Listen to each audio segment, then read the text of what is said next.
الحمد للہ وکفی والصلاة والسلام علی رسولہ المصطفی وعلی آلہ المجتبی اما بعد۔ کتاب النکاح، بسم اللہ الرحمن الرحیم۔ باب الترغیب فی النکاح، لقول اللہ تعالی فانكحوا ما طاب لكم من النساء، وبالسند المتصل منا إلى الإمام الحافظ الحجة أمير المؤمنين في الحديث أبي عبد الله محمد بن إسماعيل بن إبراهيم بن المغيرة بن بردزبة الجعفي البخاري رحمه الله تعالى ونفعنا بعلومه آمين، أنه قال: حدثنا سعيد بن أبي مريم قال أخبرنا محمد بن جعفر قال أخبرنا حميد بن أبي حميد الطويل أنه سمع أنس بن مالك يقول: جاء ثلاثة رهط إلى بيوت أزواج النبي صلى الله عليه وسلم يسألون عن عبادة النبي صلى الله عليه وسلم، فلما أخبروا كأنهم تقالوها، فقالوا: وأين نحن من النبي صلى الله عليه وسلم؟ قد غفر له ما تقدم من ذنبه وما تأخر. قال أحدهم: أما أنا فإني أصلي الليل أبدا. وقال الآخر: أنا أصوم الدهر ولا أفطر. وقال الآخر: وأنا أعتزل النساء فلا أتزوج أبدا. فجاء رسول الله صلى الله عليه وسلم إليهم فقال: أنتم الذين قلتم كذا وكذا، أما والله إني لأخشاكم لله وأتقاكم له، لكني أصوم وأفطر وأصلي وأرقد وأتزوج النساء، فمن رغب عن سنتي فليس مني۔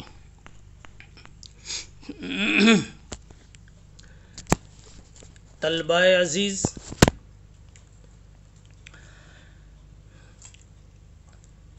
آج اللہ رب العزت کے فضل و کرم سے بخاری شریف جلد ثانی کا پہلا سبق ہم پڑھنے اور سننے جا رہے ہیں۔ کل گزشتہ جلد اول کے آغاز کی برکت حاصل کی گئی تھی۔ آج یہ جلد ثانی کا پہلا سبق،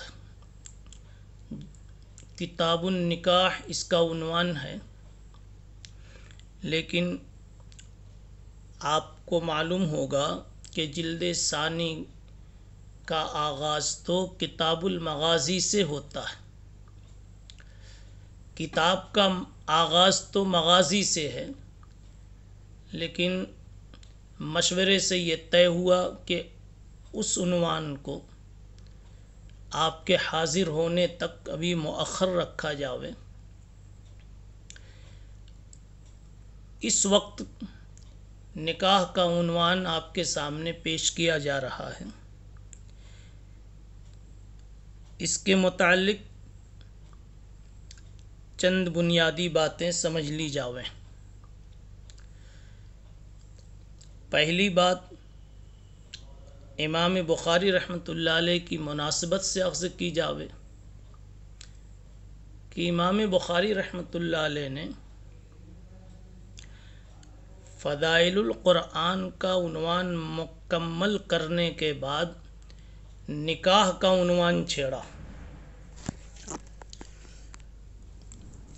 ان دونوں بابوں کے درمیان کیا مناسبت ہے؟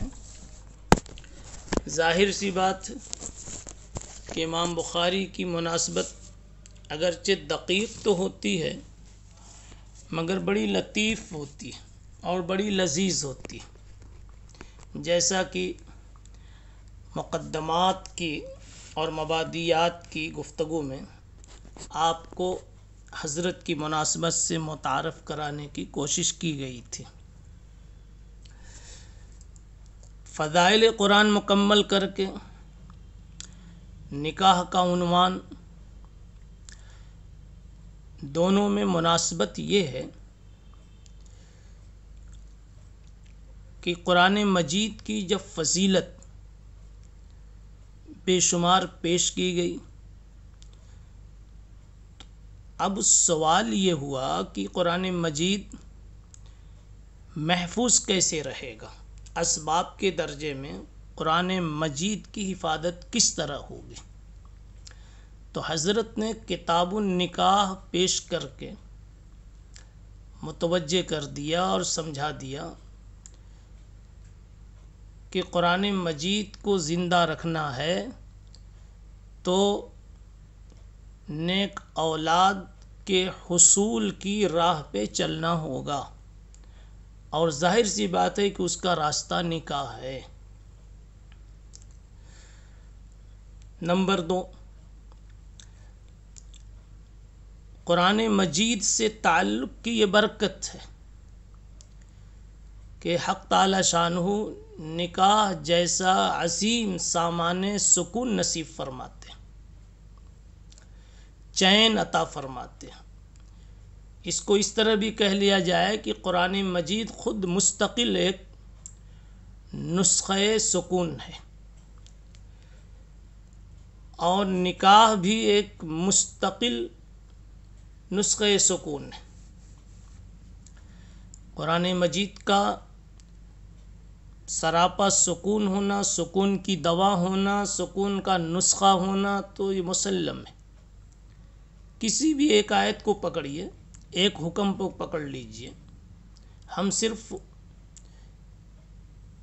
ایک آیت پڑھتے آپ کے سامنے جو بڑی واضح ہے، ان اللہ یأمر بالعدل والاحسان وایتاء ذی القربى وینہی عن الفحشاء والمنکر والبغی۔ اس میں 6 نقطے، 6 باتیں ہیں۔ انہی 6 باتوں کو اگر لے لے انسان اور قرآن کی اسی ایک آیت کو اپنی زندگی کا محور بنا لے، اس کی زندگی میں کبھی بے چینی کے دن نہیں آئیں گے، اور اس کی طرف سے کسی کو کبھی بے چینی کی کوئی گھڑی نہیں دکھنے کو ملے گی، نہ یہ بے چین ہوگا نہ کوئی اس کو بے چین کرے گا۔ تو قرآن مجید خود ایک چین و سکون کا سامان، اور پھر نکاح بھی مستقل چین اور سکون کا سامان۔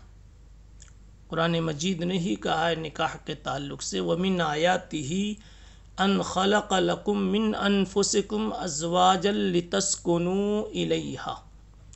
نکاح سے سکون آتا ہے، اور زوجین میں سے ہر ایک کو یہ سکون ملتا ہے، جانبین کو ملتا ہے، شوہر کو بیوی سے اور بیوی سے شوہر کو، بلکہ دونوں خاندانوں کو ایک دوسرے سے سکون میسر آتا ہے۔ تو یہ دوسری مناسبت ہوئی۔ تیسری مناسبت یہ ہے کہ قرآن مجید کی یہ برکت ہے کہ جو اس سے جڑ جاتا ہے اللہ تعالیٰ اس کی نسل آباد کر دیتے۔ اشارہ یہ ہے قرآن مجید سے جتنا رشتہ آپ کا مضبوط ہوگا، آپ کا نام دنیا میں اتنا پائیدار ہوگا، اور اسی درجہ آپ کی نیک نامی ہوگی۔ اس کے طرق میں اور اسباب میں ایک بڑا سبب یہ ہے کہ اللہ تعالیٰ نکاح کے حلال راستے سے آپ کو نیک ذریت سے مالا مال فرمائیں گے۔ بہرحال اس مناسبت سے فضائل قرآن کے بعد یہ نکاح کا عنوان پیش کیا گیا ہے۔ اگر آپ دور حدیث میں آنکھوں کے سامنے ہوتے تو شاید تلطفاً، تفقہاً و تفریحاً یہ بات بھی کہی جا سکتی تھی کہ آپ اب تک قرآن و حدیث کے علم کے حصول میں لگے ہوئے تھے۔ امام بخاری رحمۃ اللہ علیہ نے آپ کو متوجہ کر دیا کہ جب ان علوم سے، قرآن مجید اور اس سے متعلق جتنے علوم ہیں ان سے فارغ ہو جاؤ تو پھر آپ کا پہلا کام ہے کہ نکاح کی نیک مصروفیت میں مصروف ہو جاؤ۔ مگر میں نے کہا اس کی حیثیت ایک تفقع کی ہے، ایک تلطف کی ہے۔ آگے چلیے، نکاح کا لغوی معنی۔ لغت میں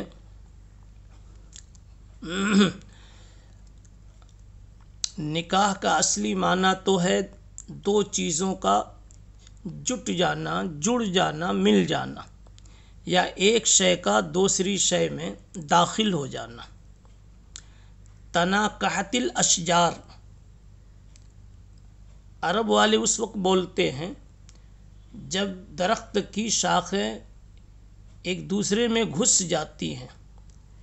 اسی تناکحت الاشجار کے مقولے سے، اسی فقرے سے یہ نکاح کا لفظ ماخوذ ہے، اور مناسبت آپ کی آنکھوں کے سامنے ہے۔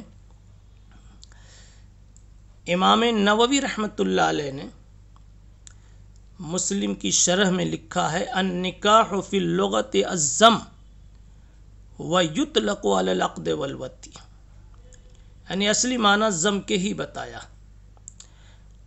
حافظ ابن حجر عسقلانی رحمۃ اللہ علیہ فتح الباری میں لکھتے ہیں النکاح فی اللغہ الضم والتداخل، نکاح لغت میں ضم اور تداخل کو کہتے ہیں۔ تناکحت الاشجار سے جو مفہوم آپ نے اخذ کیا تھا وہی بات ان دونوں بزرگوں کی عبارت سے مؤید ہوتی ہے۔ یہ اس کا لغوی معنی ہوا۔ اب دوسری بات،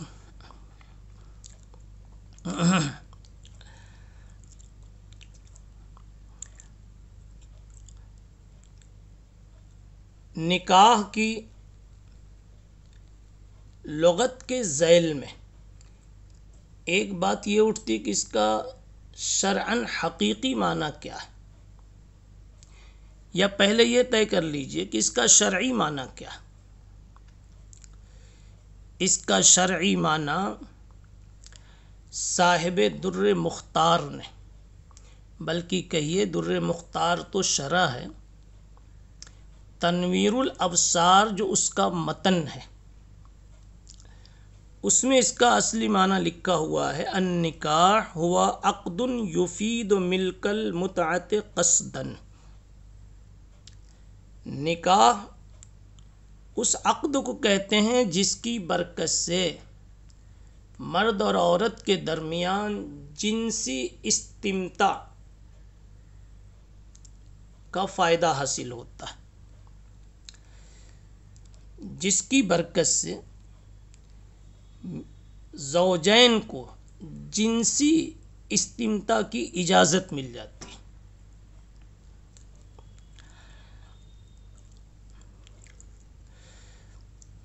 نکاح کے سلسلے میں ائمہ اربعہ کا اس کے معنی کے اعتبار سے بلکہ معنی اصلی کے اعتبار سے تھوڑا سا اختلاف ہے۔ اختلاف اس بنیاد پر ہے کہ لفظ نکاح شریعت میں دو معنوں میں استعمال ہوتا ہے،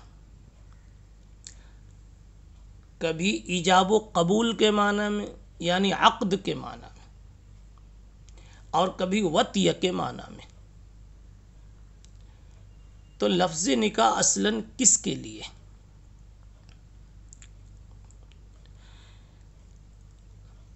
احناف نے بتلایا کہ اس کا اصلی معنی وطیہ کے ہے اور عقد اس کا معنی مجازی ہے۔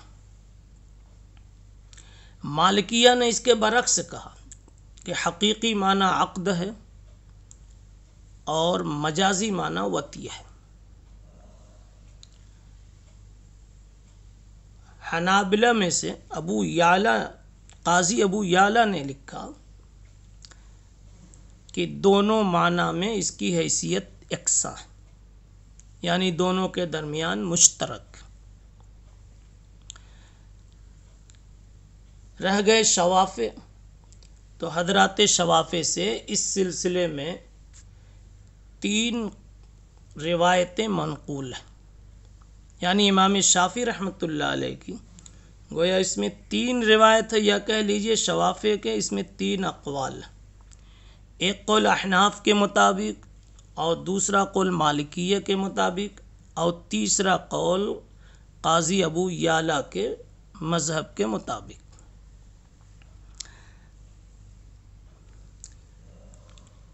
اگلی بحث